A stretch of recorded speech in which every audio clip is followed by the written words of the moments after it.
किसी भी देश में किसी भी धर्म की कोई किताब भगवान ने कभी नहीं लिखी। हर किताब मनुष्य ने लिखी है और धर्म पंडितों ने बार बार कहकर यह बात हमारे दिमाग में भर दी है कि यह भगवान की आज्ञा है ताकि हम कोई सवाल नहीं उठा सके। शूद्रों और औरतों को भगवान के नाम पर दबाया गया है और कुछ नहीं है। मैं आप ही से पूछता हूं कि यह कानून किसने बनाया है कि सिर्फ ब्राह्मणों को पढ़ने का अधिकार है और शूद्रों को नहीं है? उनका समाज हम पर कीचड़ी उछाल सकता है और कर ही क्या सकता है। उन्होंने मुझसे कहा था कि तुम शूद्र हो और शूद्रों को अधिकार नहीं कि ब्राह्मणों के कंधे से कंधा मिलाकर चले। हुकूमत और तालीम की वजह से उभरने वाले नए बुर्जुआई तबके में ज्यादातर ऊंची जात के हिंदू ही थे, जिन्होंने दलितों पर, जो ज्यादातर खेतीहर मजदूर थे, अपने अत्याचार जारी रखे। पुराने अंधविश्वास और कुसंस्कार, जिनकी बुराइयां सब जानते थे, जानबूझकर कायम रखे गए। दलितों, हरिजनों और पिछड़ी जातियों में ज्ञान और शिक्षा के फैलाव पर रोक थी। उन्हें गांव और नगर के समाज से परे रखकर उन पर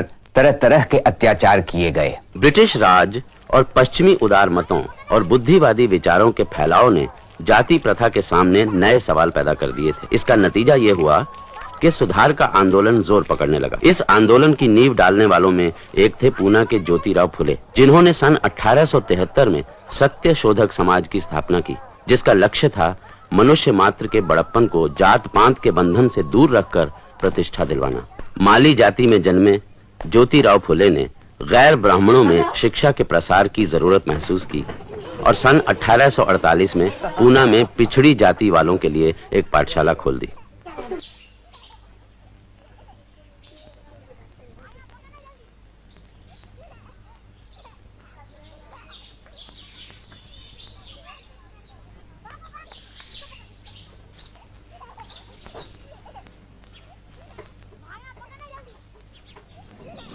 समय हो गया। मेरे विचार में अब और कोई नहीं आएगा।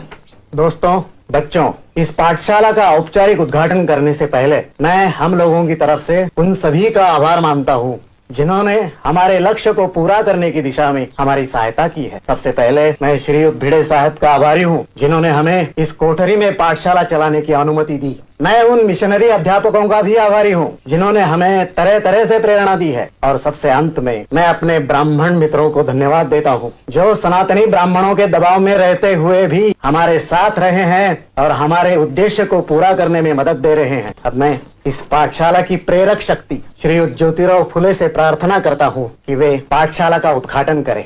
आज का दिन बहुत भाग्यशाली दिन है। कुछ बरसों पहले मैं अपने एक ब्राह्मण मित्र की शादी की बारात में शामिल हुआ था। मित्र के रिश्तेदारों ने मुझे देखा और चले जाने को कहकर मेरा अपमान किया था। उन्होंने मुझसे कहा था कि तुम शूद्र हो और शूद्रों को